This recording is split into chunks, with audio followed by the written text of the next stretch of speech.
भारत में कोरोना संकट का कहर कम हुआ है, लेकिन महामारी अभी भी थमी नहीं है। लेकिन इस बीच देश के लिए कई अच्छी खबरें भी सामने आई हैं। उत्तर भारत से तो बड़ी ही शानदार न्यूज है। बस केरल में संकट बना हुआ है। ताजा हालात की बात करें तो देश में अभी भी रोजाना 40,000 कोरोना मामले सामने आ रहे हैं। स्वास्थ्य मंत्रालय के ताजा आंकड़ों के मुताबिक पिछले 24 घंटों में 40,120 नए केस सामने आए और 585 संक्रमितों की जान चली गई है। एक दिन पहले 41,195 केस सामने आए थे। वहीं देश भर में पिछले 24 घंटे में 42,295 लोग कोरोना से ठीक भी हुए हैं, यानी कि कल 2,760 एक्टिव केस कम हो गए। फिलहाल देश में कोरोना एक्टिव केस की संख्या अब 4 लाख से कम है।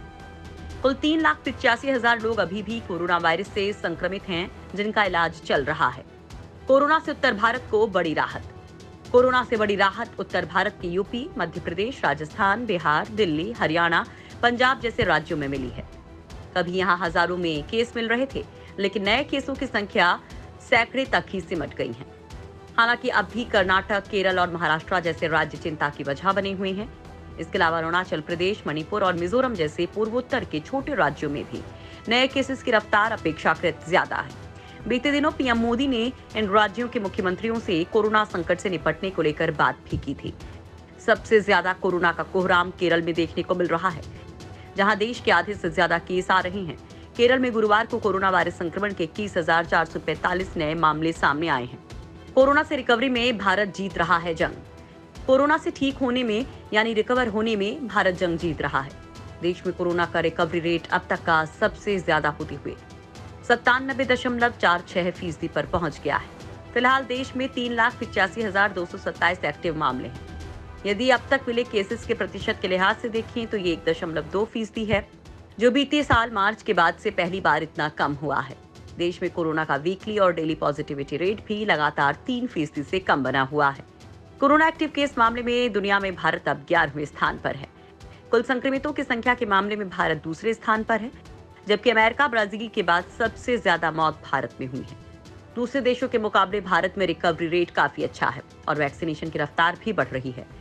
कोरोना की दूसरी लहर के नरम पड़ने और वैक्सीनेशन तेज होने के चलते बीते करीब 2 महीनों में संक्रमण की दर कम हुई है। अब तक देश में कुल 52,95,00,000 टीके लगाए जा चुके हैं। सरकार का कहना है कि आने वाले महीनों में टीकों की आपूर्ति में इजाफा होगा। इससे उम्मीद की जा रही है कि टीकाकरण की रफ्तार और तेज होगी। बीते दिन 57,31,000 टीके लगाए गए। वहीं आईसीएमआर के अनुसार बीते दिन करीब 19,70,000 कोरोना सैंपल टेस्ट किए गए, जिसका पॉजिटिविटी रेट 3% से कम है। भारत में वैक्सीनेशन को मिलेगा तगड़ा बूस्ट। भारत में कोरोना वैक्सीनेशन की रफ्तार अब बढ़ने वाली है। देश में ही बन रही सिंगल डोज वाली स्पुतनिक लाइट वैक्सीन सितंबर में लॉन्च हो जाएगी। इसको लेकर पनीसिया बायोटेक ने भारत के ड्रग रेगुलेटर के सामने एक डोजियर सबमिट किया है और आपातकालीन इस्तेमाल की मंजूरी मांगी है। पनीसिया और रशियन डायरेक्ट इन्वेस्टमेंट फंड के बीच पहले से ही पार्टनरशिप हो चुकी है। स्पुतनिक लाइट शुरुआत में सीमित मात्रा में उपलब्ध होगी। इसकी कीमत ₹750 रहने का अनुमान है। स्पुतनिक लाइट को गामलिया इंस्टीट्यूट ने डेवलप किया है। मई में इस वैक्सीन को रूस में आपातकालीन इस्तेमाल की मंजूरी दी गई थी। एक्सपर्ट्स इस वैक्सीन को ज्यादा मुफीद मानते हैं। तीसरी लहर के खतरे के बीच जल्द से जल्द वैक्सीनेशन में सिंगल डोज वाली वैक्सीन बड़े काम आ सकती है। रूस में हुए ट्रायल में स्पुतनिक लाइट ने 80% एफिकेसी दिखाई।